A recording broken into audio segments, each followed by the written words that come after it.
and UAA Center for Human Development, Project ECHO. Funding for our eating disorders ECHO has been provided by the Alaska Community Foundation, the state of Alaska, and the Alaska Mental Health Trust Authority. My name is Erin, my pronouns are they, them, and I'm an ECHO coordinator with the Center for Human Development's Project ECHO. Our biweekly sessions have offered a forum for Alaskan interdisciplinary healthcare professionals to connect with eating disorder experts. And this is regrettably the last of our 6 sessions, which have run from September through November. Each of our sessions has included a didactic presentation from a subject matter expert, followed by a Q&A, as well as a case presentation, which has provided an opportunity for our participants to engage critically and collaboratively with illustrative examples of important and noteworthy topics related to eating disorders and their treatment. Our series has been approved for continuing education credit units, and participants can claim 1.5 credit hours per session for this ECHO series. In order to claim these credits, you must attend our live session for at least 90% of the full session time, as well as complete an evaluation form. After completing that form, you'll be redirected to receive and download confirmation of your continuing education credits. And at the end of the session today, a link to that evaluation will be provided in the chat box. Please keep an eye out for it, and I encourage all participants to fill out that survey, whether or not you're claiming continuing education credits, as it does tell us how we're doing and how we might improve, and in particular, how you've been impacted by this series. Now that we're on our last one. All right, a few Zoom reminders. If your internet connection does not support audio, you can find a phone number to call along with the meeting ID in the chat box. Closed captions are automatically generated and available by selecting the CC icon at the bottom of your Zoom screen. I'll also go ahead and invite you to take a moment to turn on your camera so that we can all get to know each other a little bit better. This, of course, is optional, but it is a nice way to, again, feel connected in a virtual space. All right, and we do ask that you keep your microphones muted when not speaking, and you can mute and unmute yourself by selecting the microphone icon at the bottom of your Zoom screen, or if you're dialing in, you can select *6.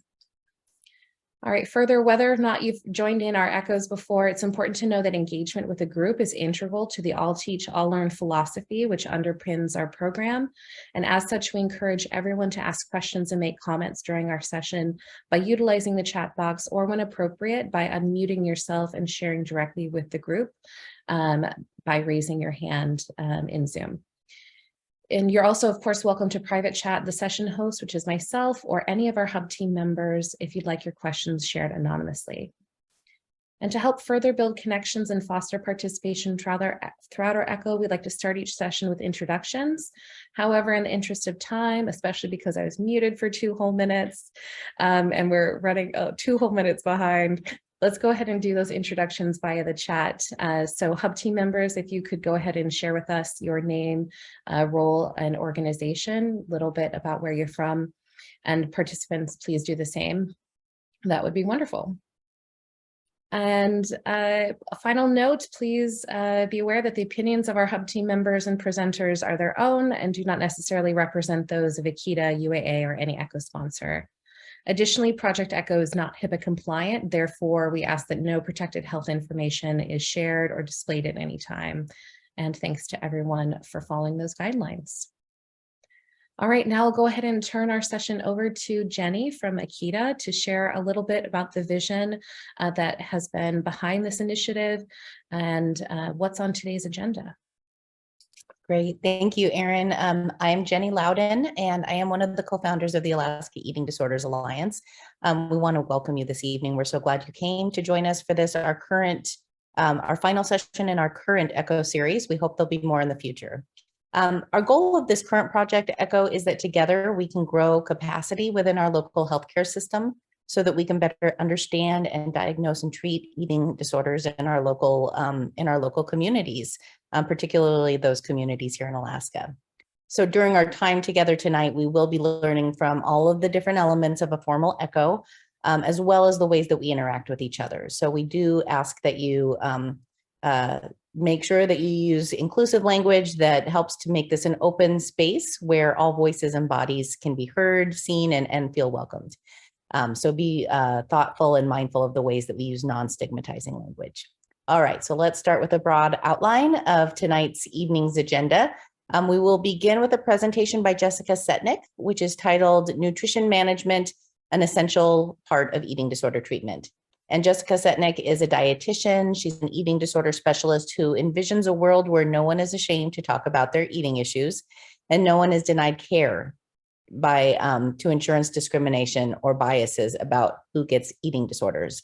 And over the course of her career, Jessica has worked in the eating disorder field in many different capacities through one-on-one nutrition counseling with individuals, advising and training dietitians, as a consultant to improve the quality of care in treatment programs, and as an author, researcher, and speaker. Recovered from her own eating disorder, Jessica is best known in the professional sphere for developing the Origins of Dysfunctional Eating model, the Eating Disorders Clinical Pocket Guide, and the Eating Disorders Training Workshop, boot camp training workshop. She looks forward to the day that eating disorder identification, assessment, and care are integral parts of all healthcare provider training. And then following Jessica's presentation, we will have a brief Q&A. So please feel free to write down or think about questions you might want to ask. And then our session will conclude with a case presentation provided by Grace Schumacher, who is a behavioral health dietitian working in nutrition therapy for eating disorders in Palmer, Alaska. So without further ado, I would like to pass the session over to Jessica to share our didactic presentation for the evening.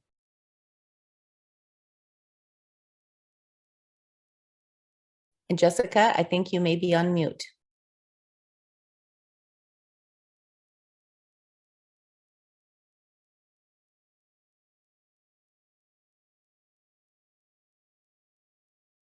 Hi, Jessica. Are you able to hear us? So I can hear you fine. okay, and now we can hear you. Okay. I better mute my phone. Okay.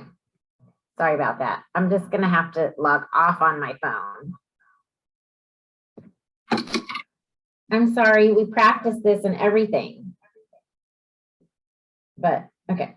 We did. I can vouch for you. I think just some slight technical problems. Now I'm only in one place at a time. Okay. Thank you.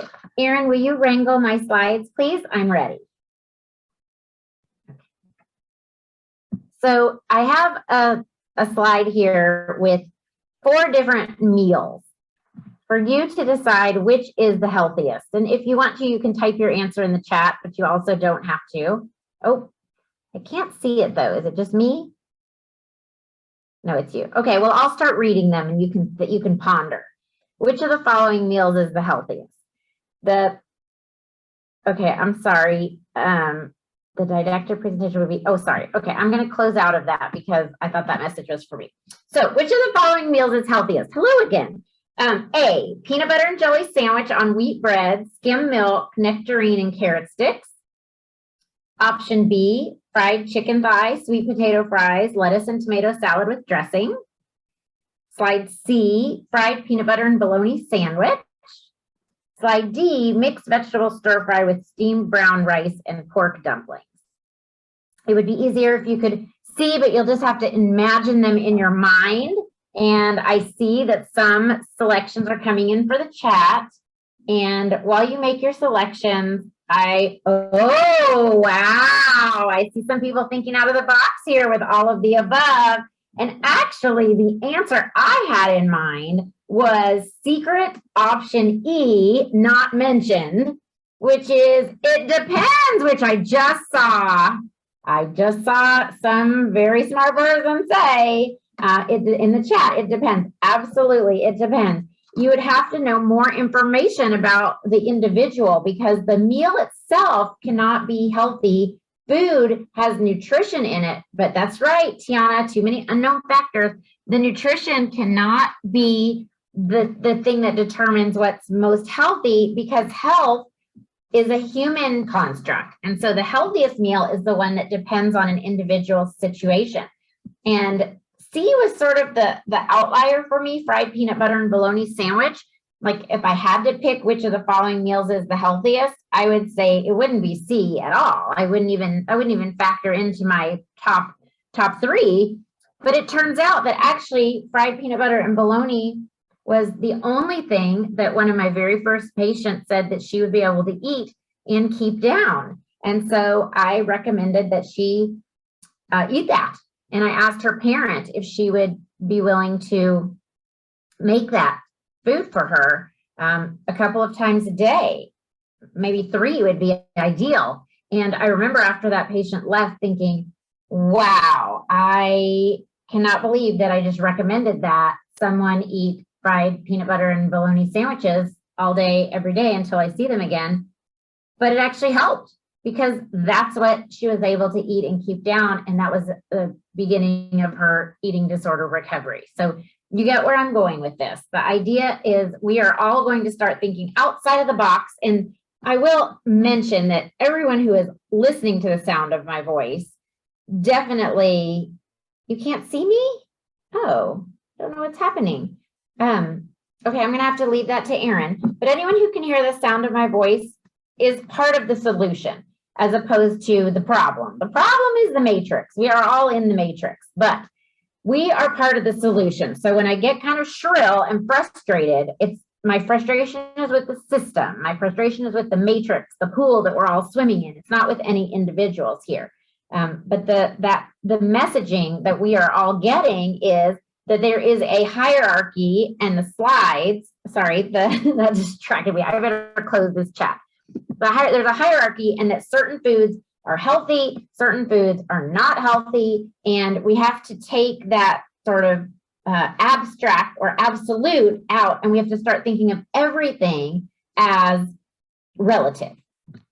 My next slide is a 100% visual, so we're gonna have to imagine it in our minds. It's a picture of all of the characters from Modern Family, if you ever watched that show. If you haven't watched that show, I can summarize very easily that it's a story of 3 different families that are all connected because there's a dad and then his 2 kids, and so it's each of their families. The dad has remarried and has a second wife who brought a stepson into the marriage, and then they have a son together.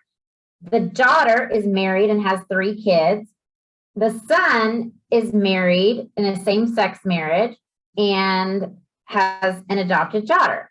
So my question would be, who in this group is most likely to have an eating disorder? Well, could be anyone, right? I'm looking at this, and if you're familiar with the characters, you could say, well, it's probably Gloria because she has the sort of vivacious, figure and is always kind of watching her glamour. Oh, y'all are way ahead of me. Amazing. Anyone. The answer is anyone. That's exactly right. We've got individuals who are gender nonconforming or may have identities shaped by adoption. We have the perfectionists. Oh, there it is. There's my people. And we have all kinds of different life experiences. There's similar gene pools in some of these individuals. So there may be a genetic component. Any of these individuals could have an eating disorder. But part B is, if we had to pick one person, statistically, actually, the number 1 person most at risk of an eating disorder here is Manny, because Manny grew up as a larger child, and that is what the statistics say, is that our kids who are facing weight stigma and fat phobia from the community are actually most at risk of having an eating disorder. But I suspect that, again, not the people who are on this call because you're part of the solution, but people who aren't aware and aren't educating themselves about eating disorders would probably not look at Manny and say he is the most likely person here to develop an eating disorder. So again, we're going to be thinking out of the box, and thank you for those who are saying that they agree anyone here could have an eating disorder. Absolutely. And that's the key. That's the message that I think we've been trying to send in our whole ECHO series, because we are all in the matrix. And if you'll advance to the next slide, please, Erin. you'll see my depiction of the matrix. We all have our biases. It's because we all are part of the matrix, but we are going to be part of the solution and we are going to change things. Next slide, please. Because to be part of the solution, we have to vigilantly notice it and actively get out of it. So everything I say coming forward, again, it's not because you aren't doing a great job already, because I know for a fact that you are. It's that we have to raise our voices twice as loud and twice as often, because there's so much in the matrix, in society, in the pool that we're all swimming in, that is working against us. That is old ways of thinking, biased ways of thinking, and very passé ways of thinking. So next slide, please. This is my depiction of the DSM-5 eating disorder diagnoses. Oh, sorry, I've gotten ahead of you. There you are. Thank you, Erin. And if you'll click again, you will see my rejection notice. And I'm going to share with you as a dietitian why dietitians don't use the DSM nonsense, because we find so many things wrong with the diagnoses. And I know you're right there with me. You can see my reasoning. There's probably lots more reasons than this, but number one, DSM diagnoses lump humans into boxes that don't fit well. They don't describe the human experience of eating dysfunction or what any individual is eating. They're based on outdated biased beliefs about who has eating disorders. They aren't even written with a diverse group of people giving their input. They don't tell us what a person needs from us as a dietitian or what kind of treatment will be effective. They require people to be sick enough to qualify. In other words, there are frequency requirements and weight requirements, and we don't actually care about that, because knowing someone's DSM diagnosis gives us little to no useful information, and it sometimes actually impairs us. When I'm talking with other dietitians, they might say something like, I'm thinking of someone specifically recently who said to me, well, this patient came to me with a diagnosis of binge eating disorder, but I think that she has ARFID. And my bottom line is, we don't care. We don't care what the diagnosis is. And on the next slide, you'll see why. Because we have our own. We use nutrition diagnoses and we create them because they describe exactly what's wrong and what needs to be repaired. They take into account social determinants of health, such as education, socioeconomics, geography. Nutrition diagnoses are not weight dependent or arbitrarily frequency dependent, so no one has to reach a threshold of sick enough to qualify.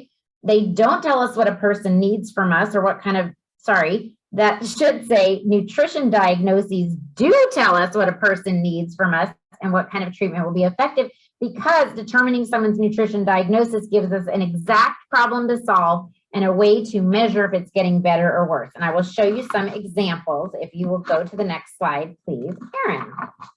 Thank you. Next slide. Also, some of our examples of what we are assessing, whether intake is appropriate, excessive, or insufficient of all of these things: alcohol, medicines, drugs, non-nutritive substances like caffeine or sugar alcohols, nutrient fortified foods, other vitamin and mineral supplements, protein supplements, substances that interfere with digestion, excessive or insufficient amount of food in a certain period, energy relative to needs and activity, fluids, including caloric beverages and non-caloric beverages, food that causes gastrointestinal systems, vitamin D and sunlight exposure. Next slide, please. Then we keep going. We keep assessing. We assess whether someone has any of these factors that affect their intake: binge eating patterns, highly variable calorie intake, lack of appetite, changes in appetite or taste. Makes me think of COVID. Changes in recent food intake or recent food avoidance, forgetting to eat, hunger as a weight loss method, lack of interest in food, lack of strength or stamina for eating, refusal to eat independently, nausea, early satiety, constipation, diarrhea, chewing and spitting, alarmingly prolonged mealtime, a new medical diagnosis, a change in condition, coughing or choking with eating, medical or medication or medical condition influencing appetite or increasing metabolism. I could keep going on, but I will probably spare you of going over every single thing. So you can flip through the next couple slides, Erin. All of these things that individuals are assessed for by a dietitian in order to come up with a nutrition diagnosis. The emotional and environmental factors, the medical factors, all kinds of things. And I especially appreciate this, these last couple of slides talking about a lack of skill, uncertainty, insufficient intake, economic or geographic constraints, limiting available food or ability to purchase, transport, or store food, someone who doesn't have refrigeration, for example, someone who doesn't know how to use a can opener or doesn't have a can opener, lack of a support system to access food, the reason why someone's excluding certain foods, and then especially significant are sort of the supportive issues, the big picture issues, a recent lifestyle change like job stress or a living situation or divorce or deployment, recent or historic traumatic events, change in financial stability, history of childhood weight-related bullying or enforced dieting, family, medical, mental health history and effects on beliefs about food, systemic racism, weight stigma, marginalization, rejection of identity. Phew! As well as anthropomorphics, the nutrition-focused physical exam, a social support system, growth charts, blood tests, vital signs, food allergies, preferences, developmental level, neurodivergence, abilities and disabilities. Phew. And then, and only then, do we come up with a nutrition diagnosis that is totally personalized and individual for each person. And I gave you some examples of that. And by the way, you will have access to my handout if you really want to read every single thing that I listed, which is not actually all of the things that dietitians assess, but I wanted to give you not a comprehensive list, but an exhaustive list, just to show that there's so much more to us than being the food and weight police, which is a job that someone else gives us that we really do not want. So here's some examples of nutrition diagnoses that we might create. For example, inadequate energy intake due to lack of interest in food, secondary to depression, as evidenced by depleted adipose and somatic protein stores. Now that tells you what's going on with someone. If you said anorexia nervosa, that does not tell me anything about what is a person's experience of eating. What is the problem that I need to solve? This tells me this person has depression. It's leading to a lack of interest in food. They have been experiencing this for a long enough time that it has depleted their muscle mass and their fat storage. And this person needs an evaluation for depression ASAP and treatment. And in addition to that, we are going to come up with a nutrition plan to try to help them increase their energy intake. Sample nutrition diagnosis number 2. Excessive fluid intake due to harmful beliefs about food and eating is evidenced by hyponatremia and non-caloric beverage intake exceeding estimated needs. If you told me that someone has bulimia, I can make up in my head what I think that's about and what I need to do about it. But this diagnosis tells you this is a person who is drinking too much fluid. I'm not sure in this case, just from the diagnosis, if the harmful belief is that someone thinks that when they drink water after they eat that they don't absorb the calories, but I have heard that.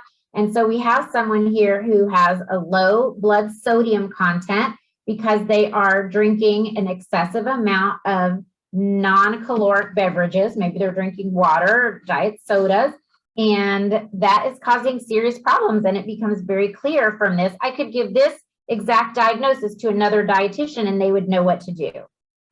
Sample nutrition diagnosis number 3. Inadequate fluid intake relative to needs due to excessive physical activity and harmful beliefs about body weight is evidenced by physical signs and lab values reflecting dehydration, including elevated blood urea, nitrogen, and sodium and dark yellow urine. Again, if you told me that someone was, let's say, has obsessive compulsive disorder, that doesn't tell me that it is impacting them by them refusing to drink enough because of their belief that body weight changes related to hydration are negative. And so we have someone with medical concerns here that are demonstrating that they are not getting in enough fluid intake relative to the amount of physical activity they're doing. I'll give you 2 more.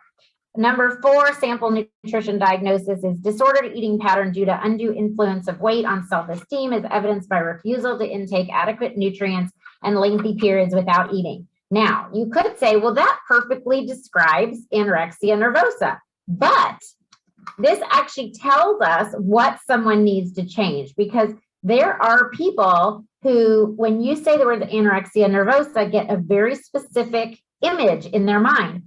And that image is always someone who is underweight. But this does not say anything about someone's weight. This is weight independent, as all of the eating disorder diagnoses should be, but are not. But this is someone who's not eating enough. It doesn't matter to us dietitians what their weight is. It matters to us that they are not eating enough, that they're going long periods without eating, they're not getting in enough nutrients, and it's because they have an undue influence of weight on their self-esteem. So it's going to be really important that this person also gets some mental health counseling and someone investigates where those thoughts came from and how to change them. But we have a very specific picture of what's going on with this person's eating, as opposed, and mental health maybe, as opposed to a specific picture of what their body size is, because body size is not significant to an eating disorder diagnosis to a dietitian. And then my last example, nutrition diagnosis, is loss of control eating due to inadequate daytime eating, as evidenced by eating the majority of total caloric intake after going to bed, accompanied by regret and shame upon waking. So you could say, oh, well, that meshes with binge eating disorder diagnosis, but is it, or is it night eating syndrome? And, you know, it doesn't matter to us what you call it. For us, what we've identified as dietitians is, okay, this person is not eating enough during the day. Then they lose control and eat after they go to bed. And when they wake up, they don't say, oh, that was great. I'm so glad I got that extra snack in the middle of the night. They are feeling regret and shame when they realize what they have eaten. And so we have our marching orders. This is what we are going to work on, and we get to it. We don't just do it based on what we think someone needs. We work together with the individual, their support partners. Nope, you got it, Erin, keep going. Their support partners and the other treatment team members to create a treatment plan with intervention to advance, improve, and support their nutrition status. And over time, we then monitor it. So our nutrition treatment plans may include things like food and nutrient delivery. So how is someone actually going to get food? We may be helping someone access government assistance to obtain food. We may be helping someone get an assessment for a tube feeding. We may be helping someone with getting a refrigerator, let's say, or a can opener, as I mentioned before. Then we also help with nutrition education, which is the information and skills, right? And I do sometimes think that this is where people, again, sort of try to put dietitians in the box. Oh, you're the one who tells me what I'm supposed to eat. Yes, we do give information. We also teach skills, but we are also very the implementation. And we don't just give people information and say, here, I hope it works for you, bye. Our job is to overcome the barriers to implementation and address the ambivalence about implementation. We ask someone, what did you hear when you heard me say that? How do you think you will be able to accomplish this? What's your confidence that you'll be able to meet your goals? And through that coordination with the individual, we then can coordinate the interventions with other providers, including the timing of interventions, because sometimes changing someone's food and eating is not their priority because they have other things that need to be managed at the same time. We also refer to other providers. A large percentage of individuals with eating disorders say that a dietitian was the first person they ever spoke to about their eating because it's, let's say, normal to talk to a dietitian about that. Now, some people don't have that feeling about dietitians, especially some of our athletes, let's say, who've been told, like, you have to go talk to the dietitian type of thing. But ideally, a dietitian is the person that people do feel comfortable talking about their eating with. And because we do all this assessment, we often detect things that have gone undetected. And so then we can't do it alone by any means. We refer to the other providers. We refer to higher levels of care when needed. We make recommendations of all kinds of things. And there was a treatment center about 15 years ago that really started focusing on marketing to dietitians for a very interesting reason. It was because they noticed that the percentage of people who went from calling their 1-800 number to actually checking in to their facility was like 2%. So out of 100 people that called the 1-800 number, 2 were ready and actually got in the door. But if a person had been recommended by their dietitian to call that 1-800 number, the number of people who actually walked in the door increased to something like 12%. It was like a 6-fold increase. And I attribute that to dietitians being very good at matching what someone needs to what their experience is, what the problem is. And also that I think I would like to say that I think is because people trust their dietitians and maintain very good relationships with their dietitians, not in all cases, but when a dietitian says, I think we've reached the, as Janice said on Friends, I think the sun has set on our day in the sun. I think we've reached an impasse on what we can work on together. That seems to carry a lot of weight, pun not intended, with individuals who need help. So over time, we monitor progress toward goals, we reevaluate the treatment plan, we share information with other providers. There's so much that we are able to contribute to a treatment team. And if there's a part of me that, like I said, sounds kind of shrill or sounds kind of like, let me out of the box I've been put in, it's because I feel like dietitians do get put into that box of the food police or the weight police. And believe me, we don't want to be in that box because it's so ineffective more than anything else. So where does this all leave us? Now that I have shared with you the dietitian's role as assigned, I would like to suggest that on the next slide, anytime you're tempted to give nutrition advice, please do a full nutrition assessment. Don't be like the doctor who called me to tell me, my husband, his cholesterol was high and so therefore he should eat less meat and more fruit and vegetables. My response was, I'm a dietitian. This is as good as it's going to get. If he needs medicine, he needs medicine, but nothing is going to change about his eating. If someone did not evaluate my husband's eating, they have no business telling my husband to change his eating. Just because his cholesterol is high has nothing to do with his eating. You even only get a 10% change in cholesterol based on your eating, and that wouldn't be enough to bring his numbers down. That's the kind of thing that I consider medical malpractice, and I think is going on quite a lot in this world, is based on someone's parameters that are kind of detached from context, right? No one's going into the home and saying, well, let me look at what you're eating and then evaluate it and make some recommendations. No, it's based on this one piece of information pulled out at random. Oh, based on this one piece of information, you need to do this differently. And it's not okay. So if you don't have time to do a full nutrition assessment, or if you're not trained to do so, please refer to a dietitian, because there are unfortunately so many people who have developed problems with their eating. Some would go so far as to say eating disorders, but eating problems nevertheless, because snippets of nutrition information were given out of context. Recently, a mom said to me that her children went to the doctor. The doctor said they are too big, and so they shouldn't eat any white foods, and now her children won't drink any milk. So that's the kind of harm that nutrition information can do when the context is not there. So on the next slide, you'll see my the downside of all this, which is that although dietitians are crucial to eating disorder treatment and recovery, many individuals do not have access to a dietitian.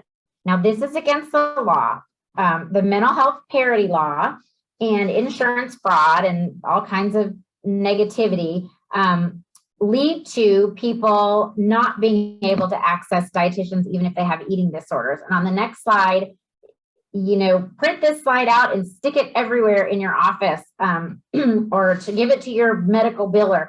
It is against the law for an insurance company to cover dietitian services, official name, medical nutrition therapy, for a medical illness, but not an eating disorder or other mental illness. It is against the law.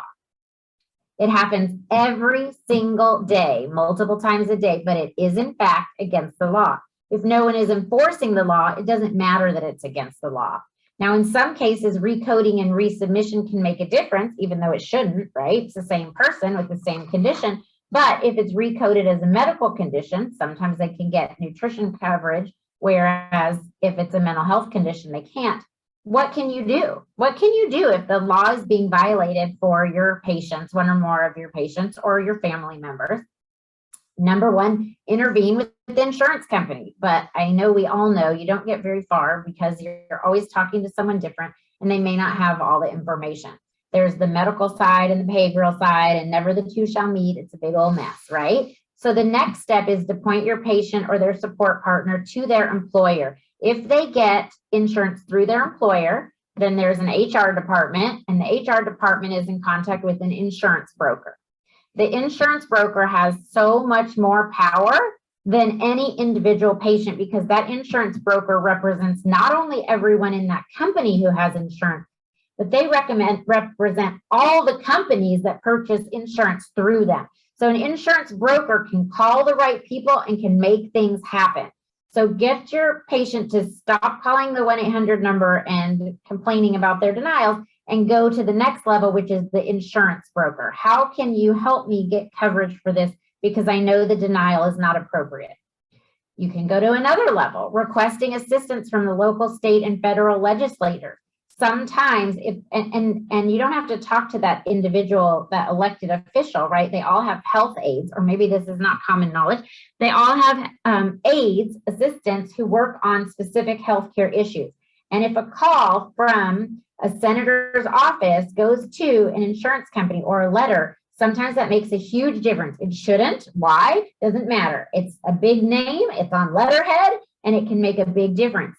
You can also request assistance from your state attorney general's office, which is who monitors insurance companies. And then you can report violations to the Alaska Attorney General. In other words, not just asking for assistance, but reporting violations on whatever their standardized form is, so that they can then follow up and find out if this is happening to other people, if there's a pattern here. And it turns out that the U.S. Department of Labor also has an investigative unit that is now looking into this. So this is something new. Remember, I said if no one is enforcing the law, then nothing changes. But the Department of Labor is who is actually enforcing now, or they're gathering information in order to enforce the insurance fraud, the illegality of refusing nutrition services coverage for people with eating disorders. So when you, it's in our box. I don't know the right word for that, but the place where you go to find the resources and the handouts, I put a link, an email address for a specific person with the Department of Labor who is researching this. And they are gathering stories of information from people whose dietitian services for their eating disorder has not been covered. So if you're an individual who's had that situation, or a family member or support partner for someone, please get in contact with that individual and share what you've experienced. If you are a professional, please share with all of your clients who have had this experience, who either can't access the dietitian services because they can't get coverage, or who have already paid out of pocket for dietitian services and can't get reimbursed because they can't get coverage. Please tell them all to contact this contact person, individual at the Department of Labor, because the more voices we put together, the more it's recognized as a problem. Now, with patients with Medicare or disability, they don't have coverage, and it is not against the law. They don't have coverage for outpatient dietitian services for their eating disorder. That's only covered for diabetes and renal, and it is not against the law. So it actually will take legislation to change that, and the legislation that is going to change that is called the Nutrition Care Act. That will close the loophole that allows Medicare and SSDI to not pay for dietitian services. And if you've had anyone who, let's say, was in a treatment center and was, or in a hospital and was getting dietitian services because the day rate was being paid, but then when they leave and dietitian services aren't paid on an individual rate, they can't have outpatient care, for full outpatient care for their eating disorder. And so it's the Eating Disorders Coalition that is trying to change this. They drafted the legislation, or sorry, they have worked with legislators to draft it, and they have lots of co-signers, and they send out action alerts. I've learned so much through the Eating Disorders Coalition about how legislation works its way through Congress, and it is a lot more than that. I'm just a bill on a Capitol Hill song that we all saw on Saturday morning cartoons. There is a lot about it. And so it's really important that we have this group, the Eating Disorder Coalition, that knows how things work there. And so when there is a moment that that legislation might be incorporated into something else. And one of the things I've learned from working with the Eating Disorders Coalition is that this Nutrition Care Act is never going to be a law that is voted on. It's always going to be a piece of a much bigger law. And so you have to know where it got stuck in order to encourage your legislators to vote for that big legislation.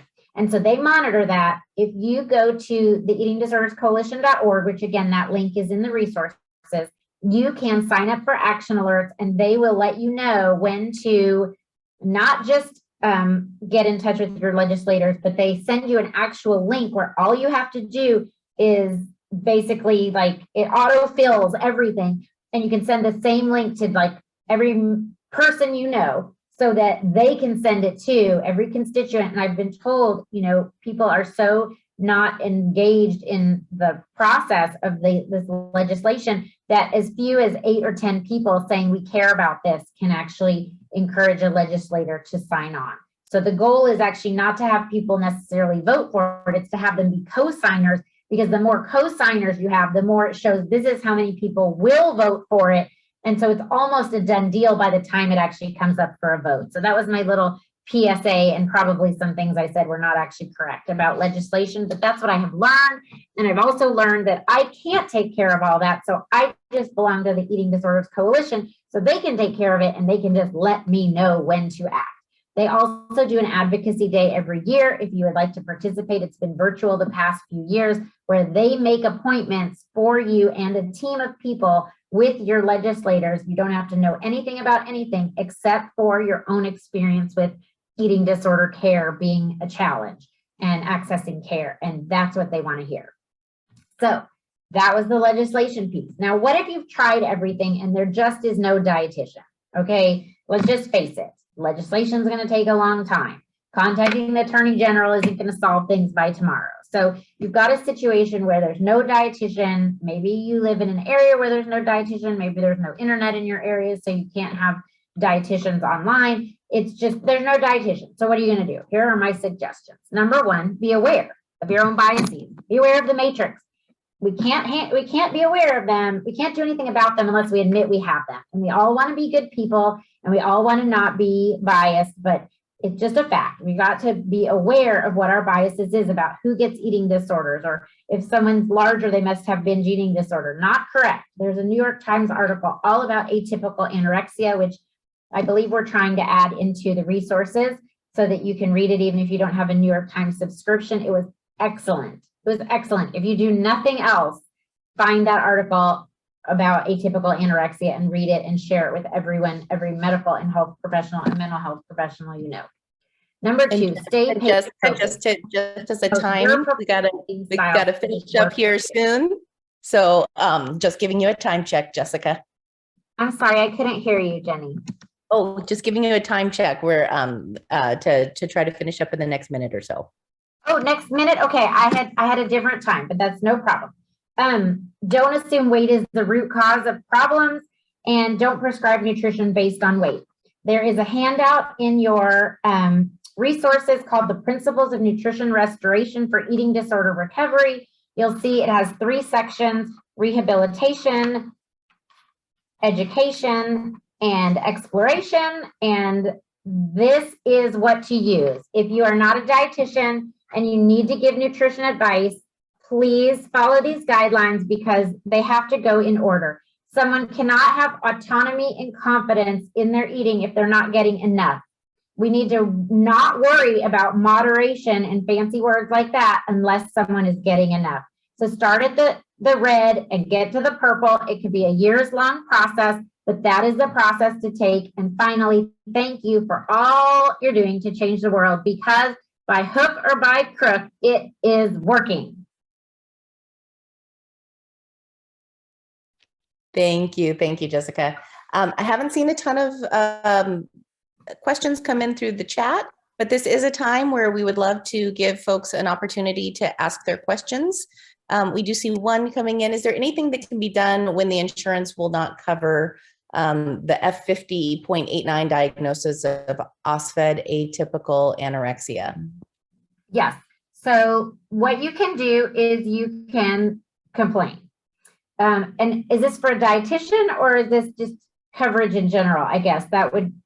Yeah, I don't know. The person says it's actually for a diagnosis or for a therapist. Okay. So I'm not an expert on how therapists get coverage for things, but I can tell you my understanding is that there is not a single other DSM diagnosis that is weight dependent.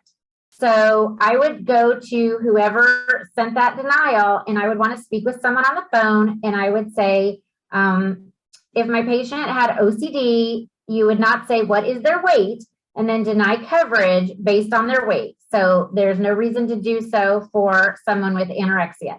I would also say, I have an article about atypical anorexia you're welcome to read. I would also say there are lawsuits pending in many states, but you're probably going to have to escalate it up the chain because the person you're talking to is not going to be very receptive to any of that. They're just going to say, this is all the information I have. And so you just have to press on and say, okay, could I please have your first and last name in the correct spelling so that when I send my complaint to the Attorney General, I make sure that I have everything spelled correctly. All right, that is one way to get some attention. So another question from an RD asking, what about making diagnosis for malnutrition via NFPE and other criteria? Well, what about it? Like that may help get coverage? Yeah, I mean, that's certainly possible, but a therapist doesn't do an NFPE. That's the nutrition focused physical exam. So for a therapist, I would say for them to go, they need to go based on the mental health criteria and the fact that no other mental health diagnosis relies on weight. For a dietitian, we have surveillance codes, right, that don't actually even require an eating disorder diagnosis. So that's why I said changing the coding sometimes makes a difference. I mean, we can put a diagnosis of a vitamin deficiency, abnormal unintentional weight loss, polyphagia. I mean, there's tons of diagnoses. The question is just whether it's going to be covered or not. And so what's against the law is not covering mental health diagnoses if that same insurance company covers dietitian services for medical diagnoses. I hope I understood the question. Another question. One of the insurance plans is that we accept in my dietetics group practice has a couple of plans under their umbrella that says they only cover diabetes. Is that incorrect information that we're receiving when we are verifying benefits? Not incorrect, but it's against the law. Okay. It's against the law that no one has been enforcing. And that is where you want to go to the Department of Labor contact. It's a specific human's email address. It's not like you have to go to the Department of Labor website and try to figure it out. Like I gave the exact person's email address who's investigating this. So it's a matter of literally emailing that person and saying, this insurance plan says in writing that they cover dietitian services for diabetes, but they do not cover eating disorders. Is this allowed for them to specifically exclude eating disorders? My understanding is this violates the mental health parity law. Can you please advise? And then if you can get a letter back from, or an email from someone, this person at the Department of Labor, you may be able to show that to the insurance company and say to them, you need to escalate this because your company is breaking the law. And this will be escalated. You can either get ahead of it or you can be behind it. And Jessica, do you have that contact email handy that we can put in the chat? I sent it in the most recent email. Let me see. Yes, I will get it off my phone and I will find it. Yes, I'm on it. All right, perfect. I will put it in the chat after. Am I finished answering questions? Well, yeah, I don't know. Are there other questions that folks have that maybe you can feel free to unmute yourself or use the raise hand function if there's questions about things that were presented in the presentation or just in general that questions that you might have about the role of nutrition in eating disorder management and treatment.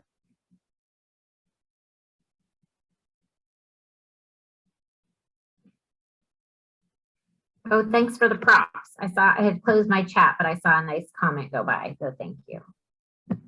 And by the way, I'll still be here when we do the case presentation and it's related, so I'm happy to answer questions. Oh, Aaron found it. That's right. Amanda McDavid right there. And it's DOL, Department of Labor. If it's not clear if that's a capital I or a lowercase L, it's a lowercase L. Thank you, Aaron, for doing that. Well, we do have a few more a few more minutes for questions if anyone has any. I see Department of Law or Division of Insurance, and I'm not sure what that means, but DOL is for Department of Labor, so that's federal. If you're going to the state attorney general, that's where you want to talk to the insurance overseers. It's a different name in every state. In my state, what is it called? It's something about insurance, whatever, but it's under the attorney general.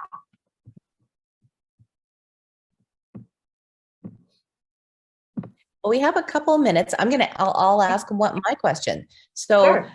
I think we hear oftentimes the idea that food is medicine when you're dealing with an eating disorder. How would you describe what that means from a dietitian's perspective of why food is medicine and how that works? So I actually think food is so much more important than medicine. I think that sort of food is medicine makes it almost too simple, right? In the sense that food is everything. Food is what our bodies are made of. I mean, every single piece of your body that you can see and everything you can't see, but you could see if your skin was see-through, everything is made out of a nutrient that either you ate or that someone who was gestating you ate. And so everything depends on our food. It's absolutely crucial. So even more than medicine, right? But I understand that when someone says food is medicine, what they mean is food is one of the tools that is going to bring you back to health. And I think that's absolutely true because most people with eating disorders are not eating enough. That results then in different problems for different people. But most of the time, it's an inadequacy problem. The worry I have is when people say food is medicine, it's really important to keep in mind that medicine is medicine. And so food itself is not necessarily always the only solution. When someone has a chemical imbalance or someone has had a traumatic past history, they also need counseling. They also need medication. And so to make it sound like food is the only medicine, food will solve everything that malnutrition caused. But there are things that cannot be resolved with just food. And so that's where my caveat is food is medicine. It's so much more than medicine, but it's also can't be a replacement for other kinds of medicine.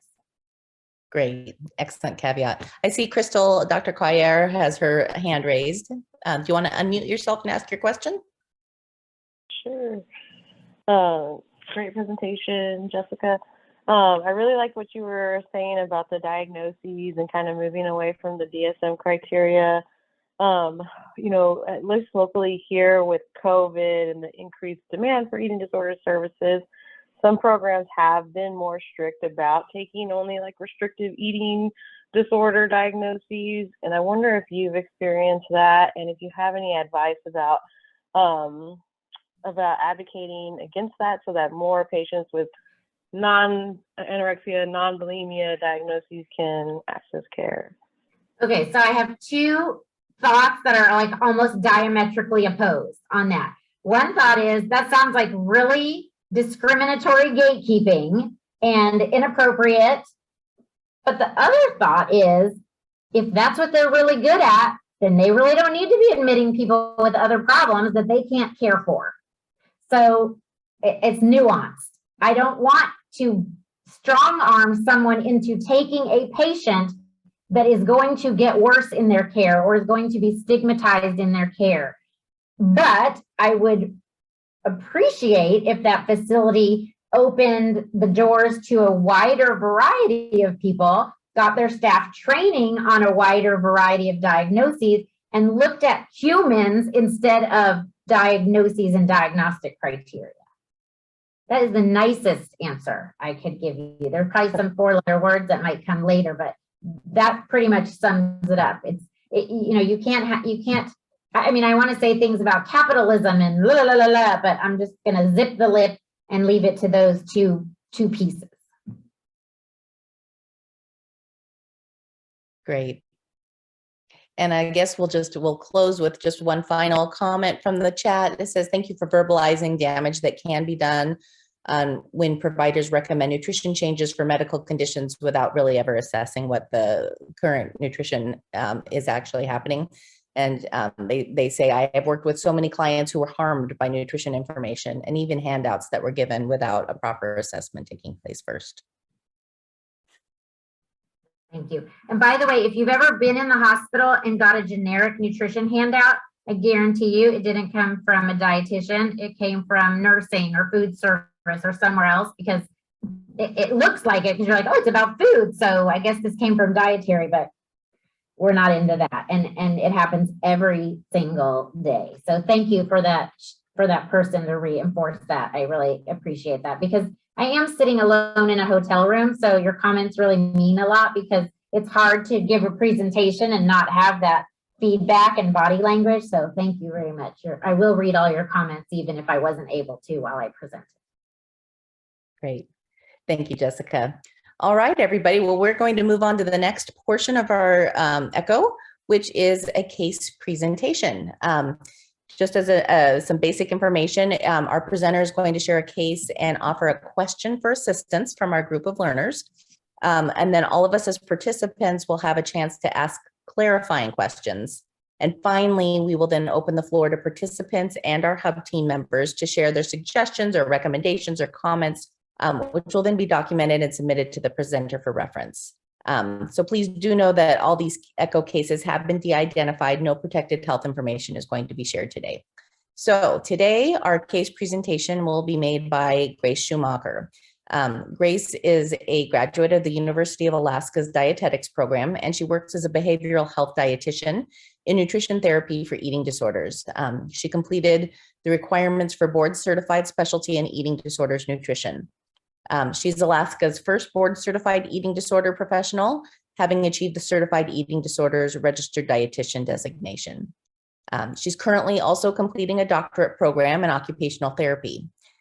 Grace is a passionate advocate for improving awareness and services for Alaskans with eating disorders. She's the founder of the Alaska chapter for the International Association of Eating Disorder Professionals, called IDAP, which is the first organization for professional education and networking for the specialty of eating disorders in the state. And she is also one of the founding board members of the Alaska Eating Disorders Alliance. So with that, I will turn it over to you, Grace, to share your case with us. Excellent. Hi, everybody. I'm really excited to share this case with you. It's a real doozy, so buckle up. And if you don't mind, we're going to wait on that. Wait on the slide share. I will share my slides in just a second. But before then, when a dietitian gets a referral from a physician, from a mental health clinician, there isn't a picture. We don't know what our client looks like. We just know the documentation. And so as I share this documentation with you, or the information in this case study, just know that it all didn't come at once. It didn't come in a nice little slide. It was kind of trickling through. And the case that I was working with, I worked with for years. So I also want to say that there are some difficult conversations to be had that will be a result of this case study. And I want to reinforce that this assumption going into this case presentation and throughout our conversation with this ECHO is that we are all doing the best that we can and striving to know better so that we can do better. That being said, this is a true case. It's is slightly modified, but it is very real, and this is an Alaska client. So let's see here. I will share my slides. This client was referred to me. Gosh, I'm having just a little bit of a difficult time moving my slides out of the way so I can share. So in summary, I want to just also picking up the phone and trying to find new ways of collaborating, as well as some ideas related to kind of utilizing the bridges with some other areas where maybe treatment would be provided and available, and being able to piggyback on those if there's potentially some greater accessibility of treatments available through those. So these are great, and I want to turn it back to you now, Erin. Hi, thanks so much, Jenny. And thanks as well to our presenters and, the participants joining us today. This is the last session of our Alaska Eating Disorders Echo Series, done in partnership between UAA Center for Human Development and the Alaska Eating Disorders Alliance. But there are certainly other educational and community resources on the horizon, which we'd love to share with you. I've popped a few of those in the chat, including a link to Akita's upcoming offerings, educational offerings, as well as a link to CHD's ECHO project, where you can find out information on other ECHO series. And also, I just wanted to, Jenny, if you have an opportunity to share in the chat, I think you're already on it, sharing some upcoming events as well. So folks, please keep an eye out on the chat there for those resources, and certainly for post-session correspondence where you can be directed to other resources where you can continue on learning from these incredible collectives of passionate folks sharing their expertise relating to eating disorders. All right, so we are pretty much at time, but if folks have a couple minutes, I'll go ahead and just invite, starting with Jenny, some final reflections, since this is our last session. Jenny, if you would, thanks. Sure. I just want to reflect how wonderful this has felt from our perspective to have such great response, such great participation from so many providers. I feel like it's really, what I've heard from some people is that this is kind of a game changer for Alaska. We're really starting to develop that alliance of people interested in growing, interested in learning. It's given us a place to come together.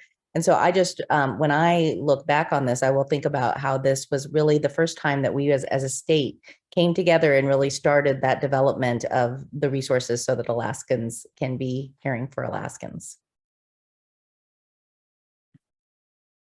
Thanks so much, Jenny. And again, I know that we're at time with respect to everybody's availability. Any of our other hub team members who might want to also offer a final reflection?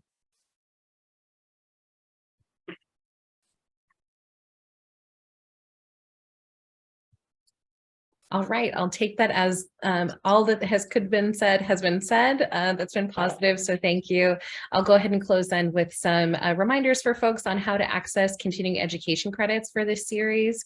I've gone ahead and put in the chat, and I'll put it in again, a link to a survey that you'll need to complete. And after you complete that, you'll be redirected to claim your continuing education credits.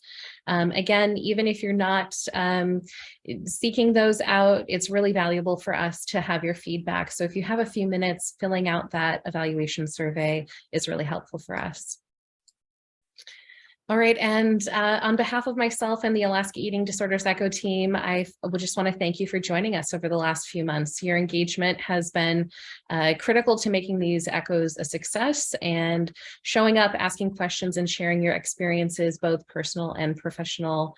All of those elements are invaluable to delivering relevant and impactful sessions. So again, our gratitude for your participation. And if you'd like to learn more about ECHO topics and educational opportunities, again, please check out those resources shared in the chat. All right, until we meet again, please take care of yourself and each other as best as possible. Have a wonderful evening. And Hub team, if you wouldn't mind joining me for our final debrief. Thank you. Thank you.